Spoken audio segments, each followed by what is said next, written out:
भगवान की जय। गुरु ब्रह्मा गुरुदेवो महेश्वरः। गुरु साक्षात् परं ब्रह्म तस्मै श्री गुरु। अखण्डमण्डलाकारं व्याप्तं येन चराचरं तत्पदं दर्शितं येन गुरुवे नमः। त्वमेव माता च पिता त्वमेव बन्धु च सखा त्वमेव विद्या द्रविणं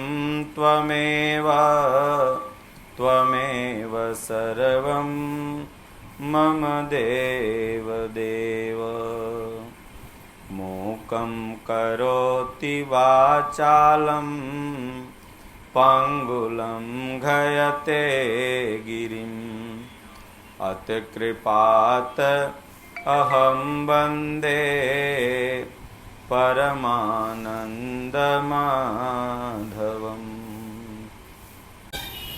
नाथ हित मोरा करहूँ सो बेगी दास मैं तोरा।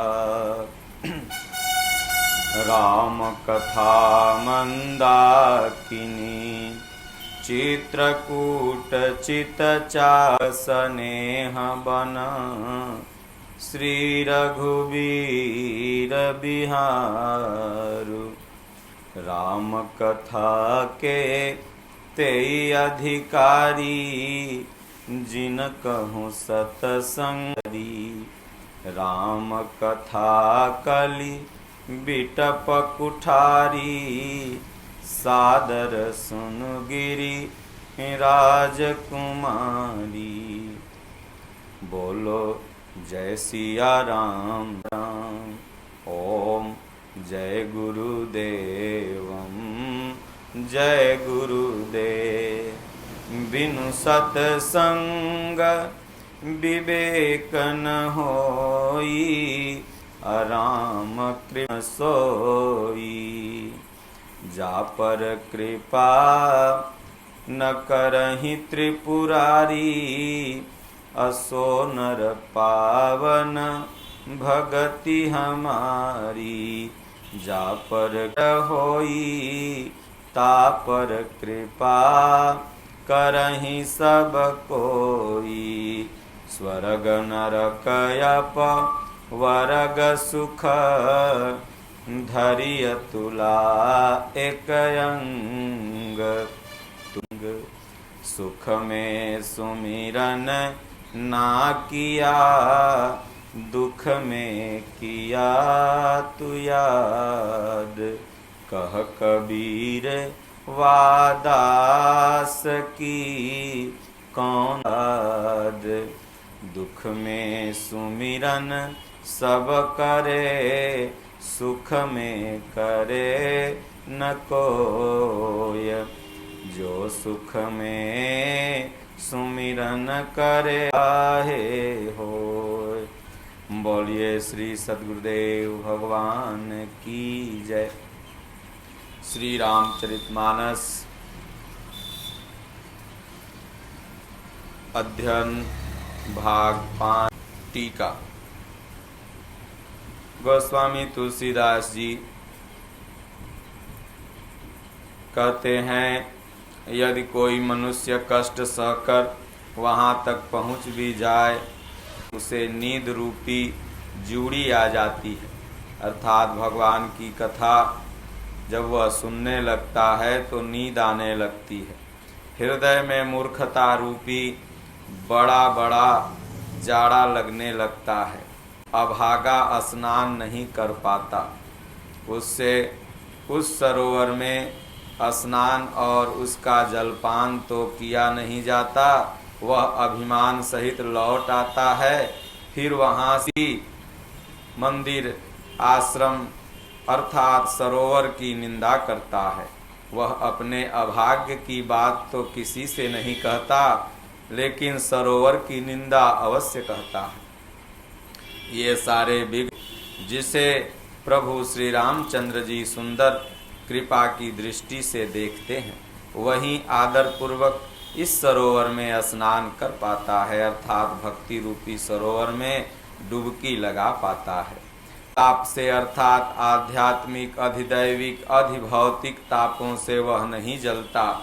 जिनके मन में प्रभु श्री रामचंद्र जी के चरणों में सुंदर प्रेम है, वे इस सरोवर को कभी नहीं छोड़ते। हे भाई लाल, जो इस सरोवर में स्नान करना चाहे वह मन लगा करके सत्संग करे। ऐसे मानस सरोवर को हृदय के नेत्र से देखकर और उसमें गोता लगाकर हृदय आनंद और उत्साह से भर गया और प्रेम तथा आनंद का प्रवाह उमड़ आया। उससे वह सुंदर कविता रूपी नदी बह निकली भरा है। इस कविता रूपी नदी का नाम सरयू है, जो संपूर्ण सुंदर मंगलों की जड़ है। लोकमत और वेद मत इसके दो सुंदर किनारे हैं। यह सुंदर मानस सरोवर की कन्या सरयू नदी छोटे बड़े पाप रूपी तिनकों और वृक्षों को जड़ से उखाड़ फेंकने वाली है। तीनों प्रकार के श्रोताओं का समाज ही इस नदी के दोनों किनारों पर बसे हुए पूर्वे गांव और नगरों की सभा ही सुंदर मंगलों की जड़ अनुपम अयोध्या जी हैं। सुंदर कीर्ति रूपी सुहावनी सरयू जी राम भक्ति रूपी गंगा जी में जा मिली। छोटी राम जी के युद्ध का पवित्र यश रूपी सुहावना महानद सोन उसमें आ मिला। दोनों के बीच भक्ति रूपी गंगा जी की धारा ज्ञान और वैराग्य सहित शोभित हो रही है। को डराने वाली यह त्रिमुहानी नदी राम स्वरूप रूपी समुद्र की ओर जा रही है। इस अर्थात कीर्ति रूपी सरयू का मूल मानस श्री राम चरित्र है और यह राम भक्ति रूपी गंगा जी में, इसलिए यह सुनने वाले सज्जनों के मन को पवित्र कर देगी। इसके बीचों बीच में भिन्न भिन्न प्रकार की जो विचित्र कथाएं हैं, वे ही मानो नदी के आसपास के वन और बाग। और भगवान भोलेनाथ के विवाह के बाराती इस नदी में बहुत प्रकार के असंख्य जलचर जीव हैं। श्री रघुनाथ जी के जन्म की आनंद बधाइयाँ ही इस नदी के भंवर की तरंगों की मनोहरता है। चारों भाइयों के जो खिले हुए रंग बिरंगे बहुत से कमल हैं। महाराज श्री दशरथ जी तथा उनकी रानियों और कुटुंबियों के सत्कर्म पुण्य ही भ्रमर और जल के पक्षी हैं। माता जानकी की जो सुंदर कथा है, वह इस नदी की सुहावनी छवि छा रही है। अनेकों सुंदर विचारपूर्ण प्रश्न इस नदी की नावों के समान हैं और उनके विवेक युक्त उत्तर ही इस कथा को सुनकर पीछे जो आपस में चर्चा होती है, वहीं इस नदी के सहारे सहारे चलने वाले यात्रियों का समाज शोभा पा रहा है। परशुराम जी का क्रोध इस नदी की, बंद्र जी के श्रेष्ठ वचन ही सुंदर बधे हुए घाट हैं। भाइयों सहित प्रभु श्री रामचंद्र जी के विवाह का उत्साह ही इस कथा रूपी नदी की कल्याणकारी बाढ़ है और जो सभी को सुनने में जो हर्षित और पुलकित होते हैं, वे ही पुण्यात्मा पुरुष हैं जो प्रसन्न मन से इस नदी में स्नान करते हैं। श्री रामचंद्र जी के राज तिलक के लिए जो मंगल साज सजाया गया है, वहीं मानव पर के समूह इकट्ठे हुए हैं। कैकेयी की कुबुद्धि इस नदी में काई है, जिसके फलस्वरूप बड़ी भारी विपत्ति आ पड़ी। संपूर्ण अगिनत उत्पातों को शांत करने वाला भरत जी का चरित्र नदी के तट पर किया जाने वाला जप यज्ञ है। कलयुग के पापों को वर्णन है, वे ही इस नदी के जल का कीचड़ और बकुले कौवे हैं।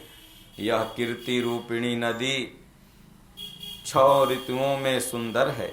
सभी समय यह परम सुहावनी और माता पार्वती का विवाह हेमंत ऋतु है। भगवान श्री रामचंद्र जी के जन्म का उत्सव सुखदायी शिशुर ऋतु है। प्रभु श्री रामचंद्र जी के विवाह समाज का वर्णन ही आनंद मंगलमय ऋतुराज बसंत है। प्रभु श्री रामचंद्र जी का वन और मार्ग की कथा ही कड़ी धूप और लू है। गोस्वामी तुलसीदास जी 12 महीने से इस कथा रूपी गंगा की तुलना की है। राक्षसों के साथ घोर युद्ध ही वर्षाधान के लिए सुंदर कल्याण करने वाली है। प्रभु श्री रामचंद्र जी के राज्य काल का जो सुख विनम्रता और बड़ाई है, वही निर्मल सुख देने वाली शरद ऋतु है। संत सती शिरोमणि श्री सीता जी के गुणों की जो कथा है, वहीं इस जल भरत जी का स्वभाव इस नदी की सुंदर शीतलता है, जो सदा एक सी रहती है और जिसका वर्णन नहीं किया जा सकता। बोलना, मिलना, एक दूसरे से प्रेम करना, हंसना और सुंदर भाईपना इस जल की मधुरता और सुगंध है। मेरा आर्त भाव, विनय और दीनता इस सुंदर और निर्मल जल का हल्कापन है। यह जल बड़ा ही अनोखा है, जो सुनने से ही गुण करता है और आशा रूपी प्यास को, मन के मैल को दूर कर देता है। यह जल प्रभु श्री रामचंद्र जी के सुंदर प्रेम को पुष्ट करता है और उनसे होने वाली ग्लानि को हर लेता है। संसार के जन्म मृत्यु रूप श्रम को सोख लेता है, संतोष को भी संतुष्ट करता है और पाप, ताप, दरिद्रता और दोषों को नष्ट कर देता और मोह का नाश करने वाला और निर्मल ज्ञान और वैराग्य का बढ़ाने वाला है। इसमें आदर पूर्वक स्नान करने से, इसे पीने से हृदय में रहने वाले सब पाप, राम स्वरूपी जल से अपने हृदय को नहीं धोया, वे कायर कलिकाल के द्वारा ठगे गए हैं। जैसे प्यासा हिरन सूर्य की किरणों के रेत पर पड़ने से उत्पन्न हुए जल के भ्रम को वास्तविक जल समझकर पी पाकर दुखी होता है, वैसे ही अर्थात कलयुग से ठके हुए जीव विषयों के पीछे भटक कर रात दिन दुखी होते रहते हैं। अपनी बुद्धि के अनुसार जल के गुणों को विचार कर उसमें अपने मन को स्नान कराकर श्री भावनी शंकर को स्मरण करके, भोलेनाथ और माता पार्वती का स्मरण करके, कभी तुलसीदास सुंदर कथा जी के चरण कमलों में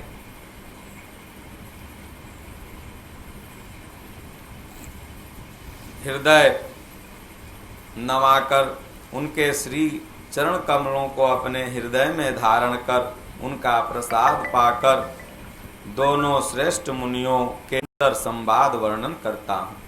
भरद्वाज मुनि प्रयाग में बसते हैं।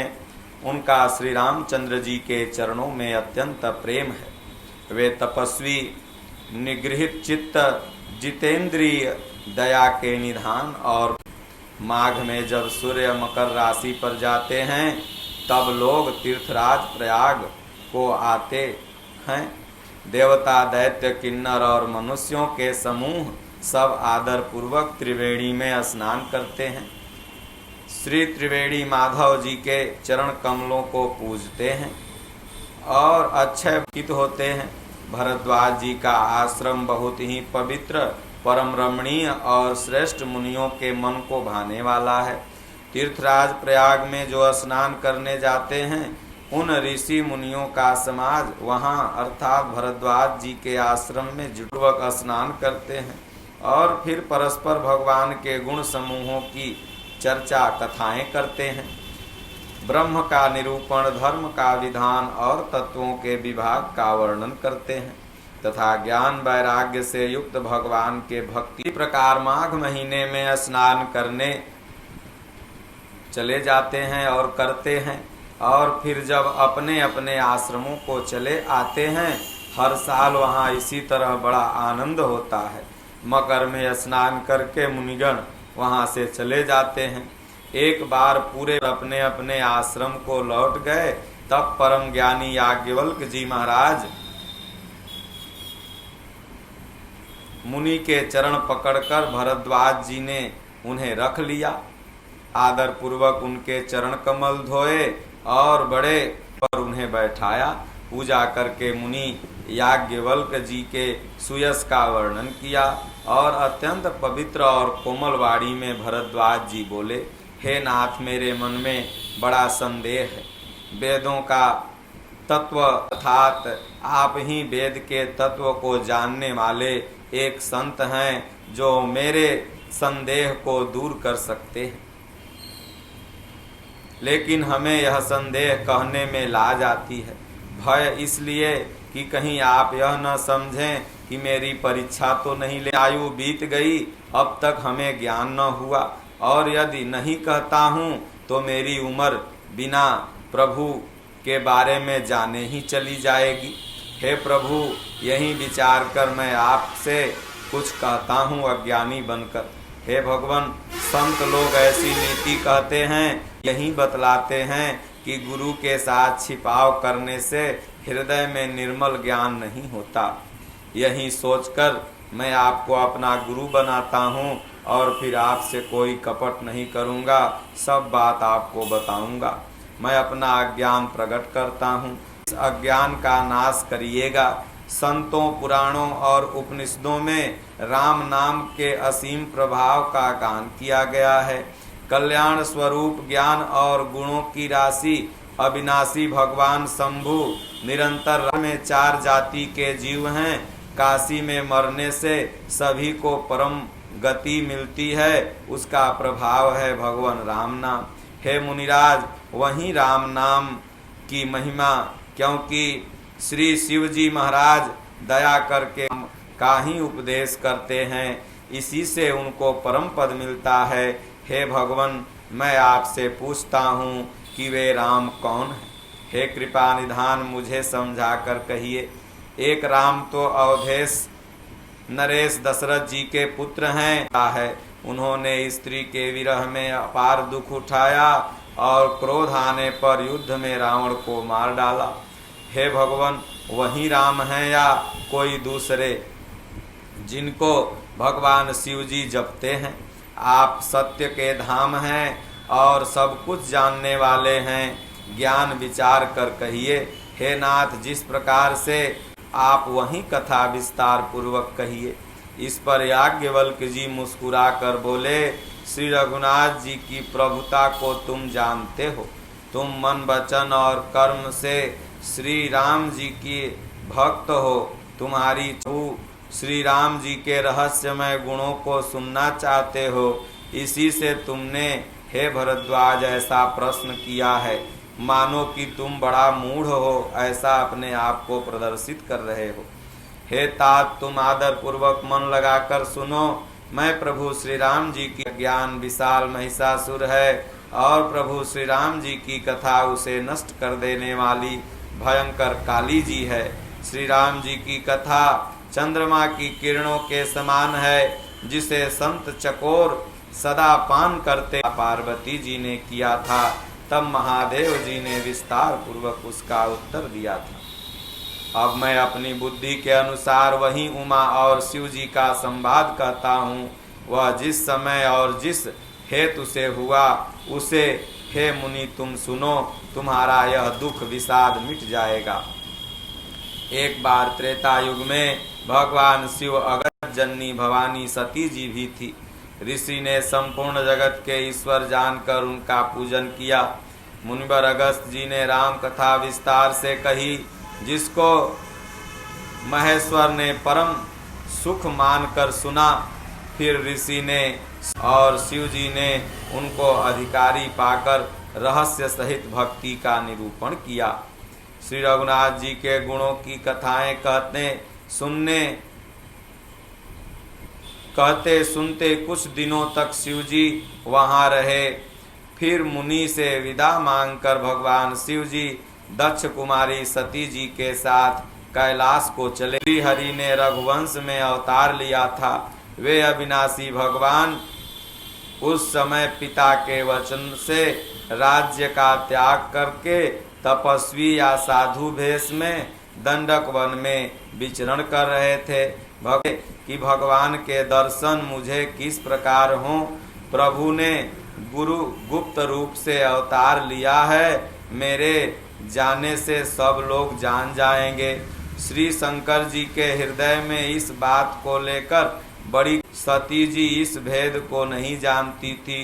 तुलसीदास जी महाराज कहते हैं कि भगवान शिव जी के मन में भेद खुलने का डर था, परंतु दर्शन के लोभ से उनका मन व्याकुल था। मृत्यु मनुष्य के हाथों मांगी थी। ब्रह्मा जी के वचनों को प्रभु सत्य करना चाहते थे। मैं जो पास नहीं जाता हूँ तो बड़ा पछतावा रह जाएगा। इस प्रकार शिव जी विचार करते थे, परंतु कोई भी युक्ति ठीक नहीं। शिव जी चिंता के वश में हो गए। उस समय नीच रावण ने जाकर मारीच को साथ लिया और वह मारीच तुरंत कपट मृग बन गया। मूर्ख रावण ने छल करके माता जानकी को हर लिया। उसे श्री रामचंद्र तो था नहीं। मृग को मारकर भाई लक्ष्मण सहित श्री हरि आश्रम में आए तो आश्रम को खाली देखा, अर्थात वहां सीता जी नहीं थी, तो उनके नेत्र आंसू से भर गए।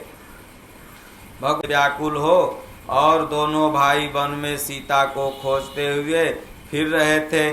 जिनके कभी कोई संयोग वियोग नहीं है, उनमें प्रत्यक्ष विरह का दुख देखा गया। प्रभु श्री रामचंद्र जी का चरित्र बड़ा ज्ञानी जन ही जानते हैं। जो मंद बुद्धि हैं वे तो विशेष रूप से मोह के वश होकर हृदय में कुछ दूसरी ही बात समझ बैठते हैं। भगवान शिव जी ने उसी अवसर पर श्री राम जी को देखा और आनंद उत्पन्न हुआ कि वारे प्रभु, आपने तो मेरे मन की सुन ली और आपने दर्शन दे दिया। उन शोभा के समुद्र प्रभु श्री रामचंद्र जी को शिव जी ने नेत्र भर कर देखा, परंतु अवसर ठीक न जाकर जान पवित्र करने वाले सच्चिदानंद की जय हो, इस प्रकार कहकर कामदेव का नाश करने वाले भगवान शिव जी चल पड़े। कृपा निधान शिव जी बार बार आनंद से पुलकित होते हुए का बखान करते हुए आगे बढ़ रहे हैं। सती जी ने भगवान शंकर की वह दशा देखी तो उनके मन में बड़ा संदेह उत्पन्न हो गया। वे मन ही मन कहने लगी कि हे भोलेनाथ, सारा जगत बंदन के ईश्वर हैं, देवता मनुष्य मुनि हैं और आप इनकी वंदना कर रहे हैं, इनके प्रति सिर झुकाते हैं। उन्होंने एक राजपुत्र को सच्चिदानंद परम धाम कह के आप प्रणाम करते हैं। मग्न हो गए कि अब तक उनके हृदय में प्रीति रुकते नहीं रुकती। जो ब्रह्म सर्वव्यापक माया रहित अजन्मा अगोचर इच्छा रहित और भेद रहित है और जिसे वेद भी नहीं जानते, वह क्या देह धारण करके मनुष्य हो सकता है। देवताओं के हित के लिए मनुष्य शरीर धारण करने वाले विष्णु भगवान हैं। वे ही श्री शिव जी की भांति सर्वज्ञ हैं। वे ज्ञान भंडार लक्ष्मीपति और असुरों के शत्रु भगवान विष्णु क्या अज्ञानी की तरह स्त्री को हैं। सती जी के मन में इस प्रकार अपार संदेह खड़ा हो गया। किसी तरह भी उनके हृदय में ज्ञान का प्रादुर्भाव नहीं हो रहा था। अज्ञान अपना अंधकार बढ़ाता ही चला जा रहा था। यद्यप भवानी ने कुछ प्रकट नहीं कहा, पर अंतर्यामी भगवान जी, सुनो, तुम्हारा स्त्री स्वभाव है ऐसा संदेह मन में कभी नहीं रखना चाहिए। जिनकी कथा का अगस्त्य ऋषि ने गान किया हो और जिनकी भक्ति मैंने मुनि को सुनाई हो, श्री रघुनाथ जी हैं, जिनकी सेवा ज्ञानी मुनि सदा करते हैं। ज्ञानी मुनि योगी सिद्ध निरंतर निर्मल चित्त से जिनका ध्यान करते हैं तथा वेद पुराण और शास्त्र नेति नेति कहकर जिनकी कीर्ति गाते हैं, उन्हीं सर्वव्यापक समस्त ब्रह्मांडों के स्वामी स्वतंत्र ब्रह्म रूप भगवान श्री राम जी ने अपने भक्तों के हित के लिए अपनी इच्छा से रघुकुल में अवतार लिया है।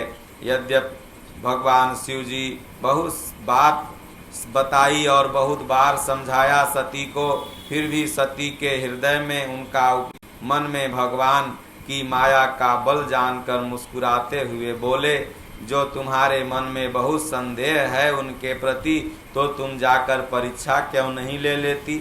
जब तक तुम मेरे पास लौट के आओगी तब तक मैं यहीं बट वृक्ष की छा हूँ। जिस प्रकार तुम्हारा यह अज्ञान जनित भारी भ्रम दूर हो, विवेक द्वारा सोच समझकर तुम वही करना।